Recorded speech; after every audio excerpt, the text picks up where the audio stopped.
Hello Ideas viewers. Today we are having Miss Hema Kalakoti, Principal of APS Academy. So let's welcome her. Welcome ma'am. Thank you so much ma'am. Thank you. तो ma'am आपके साथ आज हम start करते हैं अपनी conversation. जैसे कि आप प्रिंसिपल हैं इतने रिनाउंड स्कूल में, सीबीएसई स्कूल में. तो first of all we want to know कि how did you start your journey in education sector and as well as in leadership. सबसे पहले thank you Garima ji for inviting me on your podcast. Thank you so and I hope that आपका जो ये ideas social movement जो आप ये podcast शुरू कर रहे हैं ये लोगों तक पहुंचे और बहुत सारे लोग इससे इंस्पायर हों. Thank you. और आपने क्वेश्चन पूछा मेरी जर्नी का. मैं अपनी एजुकेशन से शुरू करूं तो मैं मेरे फादर आर्मी में थे, major PS Kalakoti. My mother was a teacher and government teacher, Mrs Mohini Kalakoti. हम लोग 4 भाई बहन हैं.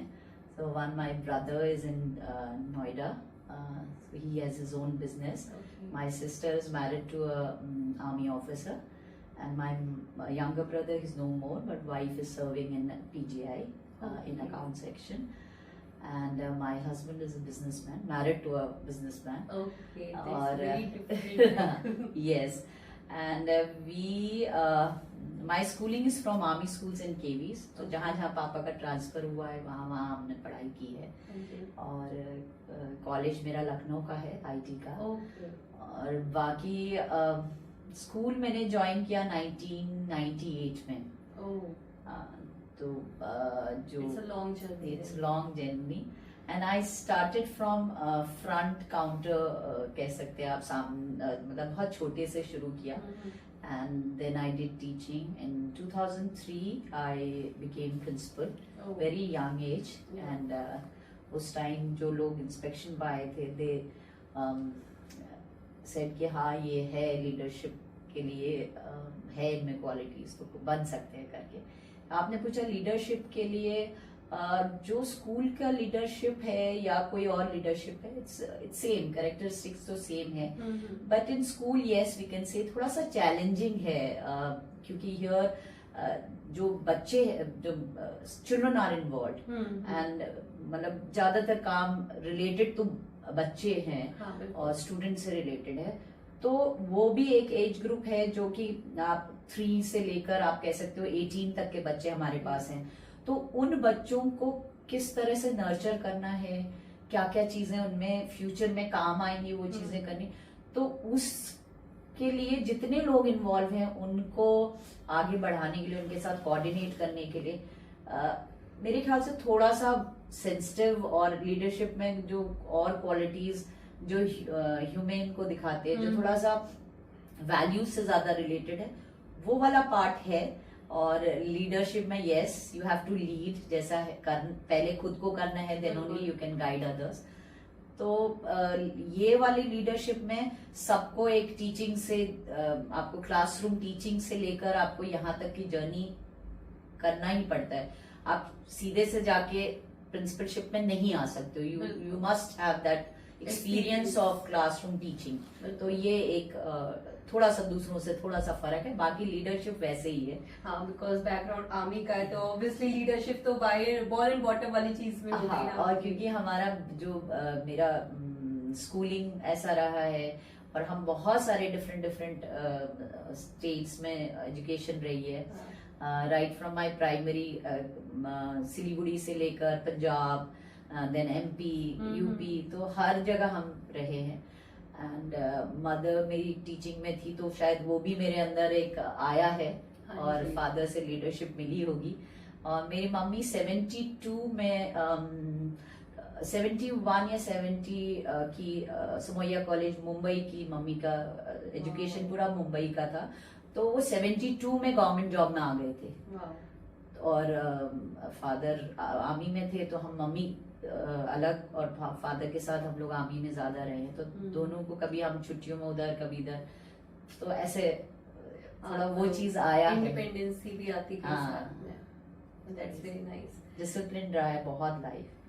तो basically leadership and principal is something related to country also, कि आप देश का भविष्य बना रहे हैं. तो मैम एक चीज आपसे और पूछना चाहूंगी कि जैसे आप प्रिंसिपल हैं, principal can be a like parents also, second parent also, तो आपको क्या लगता है जो बच्चे आपकी गाइडेंस में हैं, आपके स्कूल के बच्चे हैं या और भी बच्चे हैं, तो आप उनके अंदर किस तरह की like how do what do you hope to achieve with the students जो आपके अंडर में आ रहे हैं? ये मेरा बिलीफ ये है कि जो बच्चे जो भी स्कूल में जा रहे हैं, आपने जैसे बोला कि we are making the future of any country, कुछ भी चीज में जा रहे हैं तो टीचर्स ही बना रहे हैं उसको, चाहे वो इंजीनियर बन रहा है, डॉक्टर बन रहा है, लॉयर बन रहा है। तो स्कूल की गाइडेंस और स्कूल के सपोर्ट और जो उसको स्किल्स स्कूल प्रोवाइड कर रहा है, प्लेटफॉर्म, वो सब स्किल्स और उस तरह के चीजों को जो चाहिए लाइफ में उसके लिए। पर इन सबसे ज्यादा मेरे को जो लगता है जरूरी है कि हम एक अच्छा इंसान बने, and all those life skills and the values are important.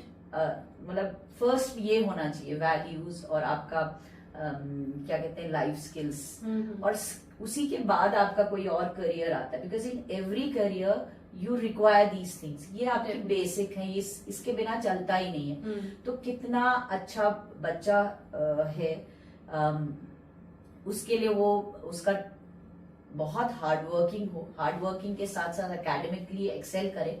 But apart from that, you know, because we talk about head, heart and hands, मतलब हम साइकोमोटर डोमेन की बात कर रहे हैं, जहाँ हम हार्ट या कॉग्निटिव की बात कर रहे हैं, जहाँ ब्रेन काम कर रहा है, इफेक्टिव डोमेन की बात कर रहे हैं, जहाँ इमोशंस और फीलिंग्स की बात है। तो ये तीनों का जब तक बराबर से कॉम्बिनेशंस नहीं होगा, तीनों बराबर से आप नहीं सिखाएंगे।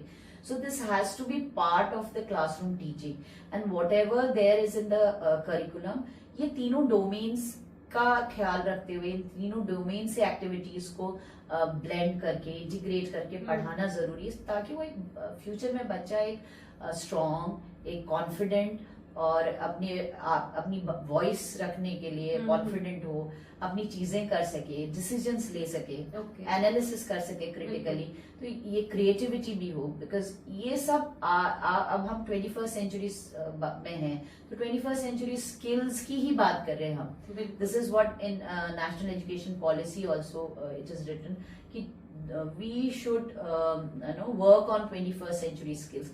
Now what are 21st century skills की हम बात करें तो 21st century skills are all these things, that how creative they are, how critically they can analyze the things, they can take their own decisions, or they have good communication, because आप global connections हो रहे हैं digital की वजह से, we are connected, और हम बहुत सारे नजदीक हो गए हैं, जो पहले ऐसा नहीं था। तो ये सब चीजें बच्चे में चाहिए, और इन सब के लिए एक अच्छा टीचर को होना, और वो अंदर से आए कि हम एक फ्यूचर बना रहे हैं, एक बच्चे के अंदर सभी क्वालिटीज चाहिए। तो सबसे पहले अच्छा इंसान हो, जो दूसरों से बहुत अच्छी तरह से बात करे, दूसरों को हेल्प करे, दूसरों को समझे, वो उसके अंदर वो दूसरों के लिए एक प्यार का भाव आए।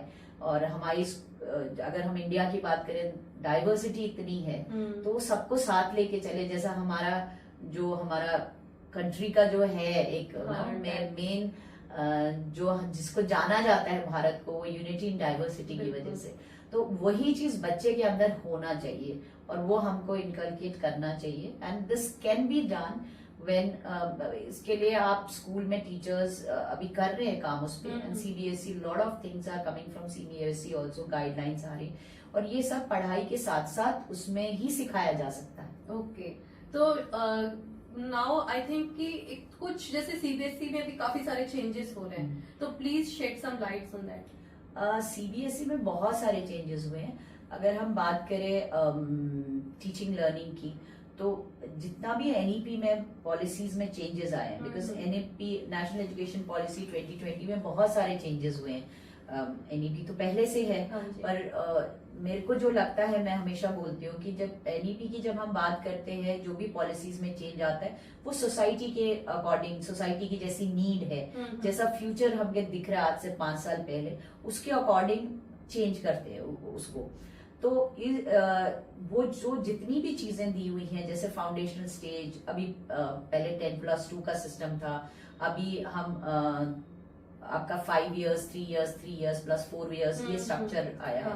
तो जो 5 years जो फाउंडेशनल स्टेज है, उसमें बहुत सारी गाइडलाइंस आई हैं कि टीचर को कैसे पढ़ाना चाहिए।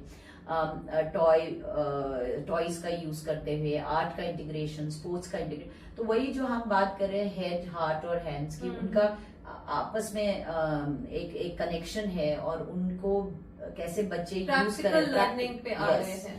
एक्सपीरियंशियल बहुत सारी चीजें हैं जो एक्सपीरियंशियल हो रही हैं। तो बहुत इंगेजिंग बहुत सारे स्ट्रेटेजीज और बहुत सारी पेडागोजी आ गई है, जिसमें एक चीज तो ये है कि हमको कैसे चीजों को पढ़ाना चाहिए। Then there is one more change जो कि अब शुरू हो गया, सब स्कूलों में प्रैक्टिस शुरू हो गया है, एंड धीरे धीरे ये पूरी तरह से मतलब सब लोग अडॉप्ट कर लेंगे। दूसरा चेंज ये है कि अब जो पहले फिक्स्ड स्ट्रीम्स होती थी कि ये साइंस है, ये आर्ट्स है, बच्चे को ये लिमिटेड ऑप्शंस होते थे, वो अब नहीं है। अब बच्चा, if the child is having, अगर मान लीजिए फिजिक्स है, उसके साथ वो पेंटिंग लेना चाहे एज अ सब्जेक्ट, तो मेन सब्जेक्ट में पेंटिंग आ सकता है। एक अकाउंट्स का सब्जेक्ट, फ्लेक्सिबिलिटी है। There are so many subjects जिसमें से वो कुछ भी अब चूज कर सकते हैं। जैसे हमारे टाइम पे होता था, हम लोग ने अब ह्यूमैनिटीज लिया है तो ह्यूमैनिटीज में ही रहेंगे। बट अभी आप you can mix and match, वो अपने इंटरेस्ट के हिसाब से कर सकते हैं। तो एक तो ये बहुत बड़ा चेंज है, and this change is in higher education also. कहीं अभी बहुत सारे पेरेंट्स को या स्कूल्स को भी अवेयरनेस नहीं है। It's a challenge for schools, क्योंकि जो स्कूल का स्ट्रक्चर है, 8 पीरियड्स का सिस्टम है, प्रैक्टिकली जब ये पूरी तरह से इम्प्लीमेंट होगा तो स्कूल का जो सिनेरियो है, जो एक मॉर्निंग टू इवनिंग का जो एक लिमिटेड आवर्स का जो प्रोग्राम है, दैट मे चेंज, बिकॉज इसके ऊपर काम करना पड़ेगा। And I think they will be more, मतलब मेरे को ऐसा लगता है कि ज्यादातर आपके पास विजिटर टीचर्स होंगे, क्योंकि आपके इतने सारे सब्जेक्ट कॉम्बिनेशन होंगे, तो to fit it in that 8 periods will be difficult, और या वो 8 आवर्स का जो स्कूलिंग है, तो उसके लिए चैलेंज है स्कूल को कि how they will manage. This is one, because you can not like आप स्कूल आवर्स तो बढ़ा नहीं सकते अब। तो दूसरा इसमें क्या है कि एक और चीज है कि ये पेरेंट्स को पूरी तरह से अवेयरनेस नहीं है, अभी बच्चों को नहीं है, तो CBSE is working on that. We have parent orientation program, जिसमें हम पेरेंट्स को आजकल बताते हैं कि आपका, पहले हम बताते थे कि आपको बच्चे को फ्री छोड़िए कोई भी सब्जेक्ट लेने को, फिर भी पेरेंट्स का एक फिक्स माइंडसेट था कि इंजीनियर और डॉक्टर बनाना है। उसमें चेंज आ रहा है, पर हम नहीं कह सकते अभी 50% पे पहुंचे हैं, फिर भी धीरे धीरे आएगा ये चेंज, और बच्चों को अपने चॉइस के हिसाब से सब्जेक्ट्स मिलेंगे। This is one. एक क्वेश्चन मैम और है, जैसे बहुत सारे मिसकंफ्यूजन्स रहते हैं ये डमी स्कूल्स को लेके। हाँ, डमी सिस्टम क्या है कि because after Covid I think ये तो आपका होम स्कूलिंग बढ़ा है, आपका कोचिंग्स का ये बढ़ा, क्योंकि मेरे को ऐसा लगता है, ये मेरा अपना समझ है इसके ऊपर, कि जो इंस्टीट्यूट्स बड़े बड़े कोचिंग्स कराते थे, those who are preparing students for engineering and medical, उनके पास बच्चे जाते थे because they had that need. पर इधर कुछ सालों में उनको, वो बच्चों ने भी सुसाइड किया है, प्रेशर रहा है पेरेंट्स का, या जब पेरेंट्स ने जबरदस्ती उसमें भेजा है, तो वो बच्चे उतनी अच्छी तरह से नहीं उसमें कर पाए, और इतना सारा पैसा लगाने के बाद जब वो अच्छा नहीं परफॉर्म कर पाते तो बच्चे को प्रेशर होता है, उन्होंने सुसाइड वगैरह करा। तो इसमें गवर्नमेंट का थोड़ा सा ये मेरे ख्याल से चेकिंग शुरू हुआ या जो भी हुआ, तो they shifted to other states, जैसे Kota was famous for that. मतलब ये मैं अपना जो भी एनालिसिस है, ऑब्जर्वेशन है, उसकी वजह से बोल रही हूँ, ये आई हैव नॉट, मतलब मैं किसी का कोट नहीं कर रही हूँ। एंड देन पेरेंट्स को ये क्योंकि है कि कोचिंग से बहुत अच्छा बच्चा करेगा, तो वो लोग कोचिंग में डाल देते, बट द कोचिंग सेंटर्स और द कोचिंग जो भी जो सेंटर्स हैं वो एफिलिएटेड नहीं है। एफिलिएशन आपका उनका स्कूलिंग के लिए रिकॉग्नाइज नहीं है। तो वो क्या करते हैं कि वो बच्चे को तो अपने वहां पढ़ाते हैं, they associate with some schools, कुछ Okay. स्कूल्स ऐसा करते हैं कि उनको they get certificate from that school but everything look after और Into उनका the coaching. टीचिंग वगैरह they are doing in the coaching.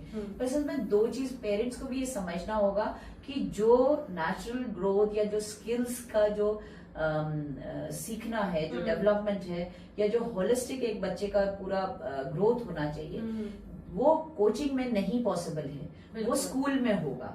बिल्कुल और सही बात फ्री है। होके जितना बच्चा पढ़ फ्री होके जितना चीजें स्कूल में कर सकता है, because we have a variety in the curriculum ना, आपका फिजिकल भी है, आपके वैल्यूज से रिलेटेड भी है, so many thing apart from Cultural events academic, है, हाँ। Apart from academics there so many things. तभी तो बच्चा नर्चरिंग होगी बच्चे की और एक होलिस्टिक डेवलपमेंट होगी, वो कोचिंग में नहीं है। बिल्कुल। आप सिर्फ उसको पढ़ा रहे पढ़ा हो, रहे। लेकिन कहीं पे भी वो लीडर बनेगा या किसी भी जगह जाएगा, अपार्ट फ्रॉम दैट सिर्फ एंट्रेंस निकालने के अलावा उसको और चीजें भी तो सीखनी है। बिल्कुल। तो तभी कभी भी आप देखिए कई बार बहुत अच्छे डॉक्टर्स और इंजीनियर्स भी सरवाइव नहीं कर पाते हैं, हाँ, वो प्रेशर नहीं ले नहीं ले पाते, पाते। बिकॉज अगर वो ऐसे जाएंगे तो गलत होगा। हम्म। तो अभी सीबीएसई इस पे काम कर रही है, दे आर डूइंग मतलब सरप्राइज या सडन इंस्पेक्शंस, Okay. और जिसमें वो ऐसे स्कूल्स अगर मिलते हैं, ऐसा कर रहे हैं स्कूल्स, तो उनको वो डीएफिलिएट भी कर रहे हैं। Okay. और स्कूल्स को भी ऐसा नहीं करना चाहिए और कि वो किसी से एसोसिएट हो जाए और अपना सर्टिफिकेट आप सिर्फ एक तरह से दे रहे हो जो आपके वहां का बच्चा नहीं है। नहीं है। तो इससे लॉन्ग अगर हम बात करें तो लॉन्ग रन में वो स्कूल को भी कहीं ना कहीं नाम Loss खराब होगा, होगा, लॉस होगा, बिल्कुल। जो वो ऐसे- बच्चे हाँ। जब उनके पास आएंगे तो अलग रहेगा। तो दोनों के लिए लॉन्ग रन में खराब है। अभी तो एक सुनने में आ रहा है तो कुछ करते होंगे, तो उसको सीबीएसई तो इसके लिए बहुत स्ट्रिक्ट एक्शंस ले रहा है, मैंने वो सुना है। क्योंकि बहुत सारे पेरेंट्स को होता क्या है कि पेरेंट्स भी जो बच्चे उन्हें बताते हैं वो चीजों के अकॉर्डिंग चलते हैं। हाँ, तो ये अवेयरनेस बहुत जरूरी है।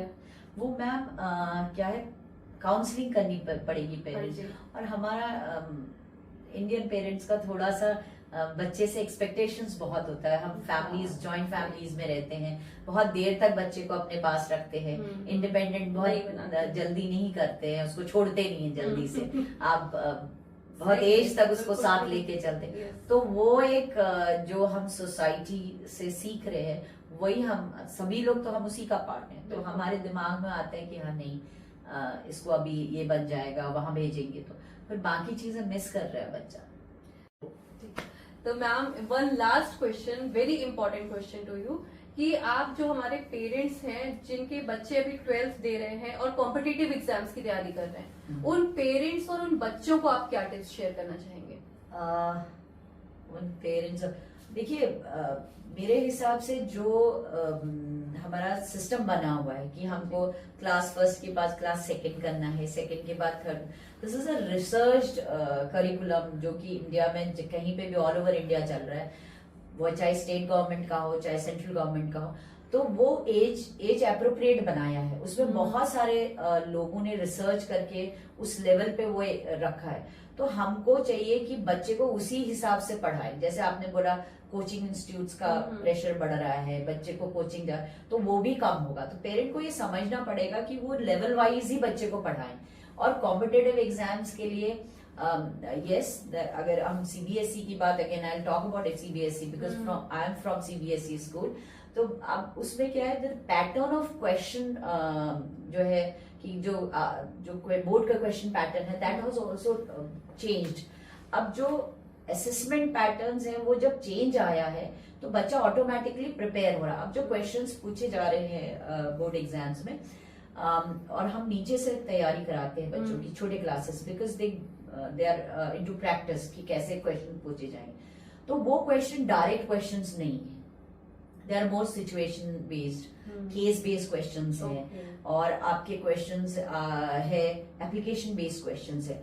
तो बच्चे को आज की डेट में आप, क्योंकि दी मार्केट में जो करियर्स हैं जो बच्चों के लिए अवेलेबल हैं, वो देखिए कितना चेंज आया। आप देख रहे हैं कि अब वैसे करियर्स नहीं रह गए। इवन नाउ डॉक्टर्स और इंजीनियर्स की हम बात करें तो उनका जो टेक्निकल जो टेक्नोलॉजी यूज कर रहे हैं, वो ऑपरेशन कर रहे हैं या कुछ भी कर रहे हैं, तो कितना चेंज आ रहा है, every day the technology change है।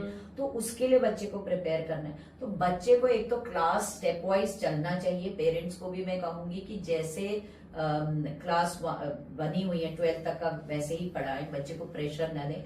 After 12th if they want that their child need 1 year to prepare, तो मेरे ख्याल से 1 साल ड्रॉप करके अगर वो कोचिंग ले ले, कोई बुरी बात नहीं है, है ना, वो एक अच्छा तरीका है। दूसरा, जो स्कूल में चेंजेस आ रहे हैं, जैसे सीबीएसई का मैंने बोला, तो वो असेसमेंट पैटर्न और जो क्वेश्चन आंसर्स का पैटर्न है वो चेंज हुआ है, क्योंकि आपका उसी के अकॉर्डिंग क्वेश्चंस अब रट के नहीं होंगे। रोट मेथड से हम कॉम्पिटेंसी बेस्ड पे आ गए हैं। तो कॉम्पिटेंसी बेस्ड क्वेश्चंस में बच्चा प्रिपेयर हो रहा है लाइफ के लिए। वो किसी भी जगह रहे, कैसे भी रहे, कोई ऐसी भी सिचुएशन आए, वो डील कर सके, वो समझ सके, अप्लाई कर सके नॉलेज को। तो मोर ऑफ प्रैक्टिकल और more of application based, more of case based questions आ रहे हैं। तो बच्चे को थिंकिंग, मतलब अपना खुद का ब्रेन लगाना पड़े, खुद का थिंकिंग स्किल्स को यूज करना पड़े। जैसे कॉम्पिटिशंस में, हाँ, कॉम्पिटिशंस में ऐसे क्वेश्चंस आते हैं, ऑप्शनल आते हैं, एमसीक्यू। तो सीबीएसई में अभी हर सब्जेक्ट में देयर आर 20 एमसीक्यूज। तो वो छोटे छोटे क्वेश्चन सॉल्व करना, तो उसमें भी सारे क्वेश्चंस रोट मेथड के नहीं है, मतलब आप रट के क्वेश्चंस नहीं करते। तो 50% ही आपका आ रहा है, धीरे धीरे चेंज हो गया, 100% जाएगा। तो आप सोचिए, पढ़ाई भी वैसी नहीं रह गई है जैसे पहले था। तो बहुत सारा प्रैक्टिकल, एक्सपीरियंशियल लर्निंग, ये ही चीजें हेल्प करेंगी बच्चे को। तो बच्चे को एक तो पेरेंट्स से और बच्चे को बोले कि प्रेशर ना दें, स्किल्स उनके अच्छे होने चाहिए, बच्चा कॉन्फिडेंट होना चाहिए। एक प्रेशर के साथ जिएगा तो एकेडमिक्स में कहीं निकल सकता है, पर बाकी जगह कहीं ना कहीं उसको प्रॉब्लम आएगी सर्वाइव होने में। तो ये मेरे ख्याल से तो अब डॉक्टर, इंजीनियर के अलावा और फील्ड्स भी एक्सप्लोर करें। बहुत सारे हैं अभी आप उसमें, इवन इन इंजीनियरिंग कितने सारे उसके सब आप एआई से आ गया, बहुत सारी अब एक्सप्लोर हो गई ये चीजें, आप किसी में भी जा सकते हैं। तो जैसे बोलते थे कॉमर्स है, तो कॉमर्स का टीचर गाइड कर, आजकल हमारे टीचर्स भी अवेयर हो रहे हैं, बिकॉज सीबीएसई में वो भी ट्रेनिंग है करियर गाइडेंस की। सो दे हेल्प स्टूडेंट्स की, क्या क्या उनका जो सब्जेक्ट पढ़ रहे हो, सब्जेक्ट से रिलेटेड कितने सारे करियर्स हैं जिनके बारे में बहुत सारे लोग, हम लोग जानते नहीं हैं। सो ये भी एक है, वो एक्सपोजर अगर स्कूल दे रहा है। Now in schools we have career fairs, जो पहले इतना नहीं होता था, अब होता है। तो काउंसलर्स भी आई गेस, हाँ, यस, काउंसलर्स परमानेंट अब कंपलसरी है।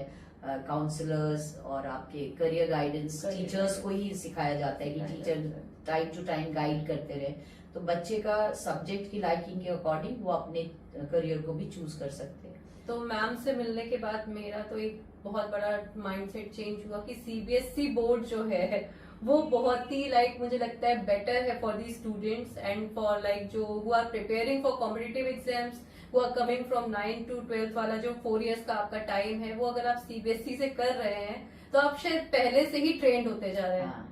तो thank you so much Hema ma'am for joining us today और इतने सारे टिप्स शेयर करने के लिए। Thank you very much, thank you so much for having me here. Thank you ma'am.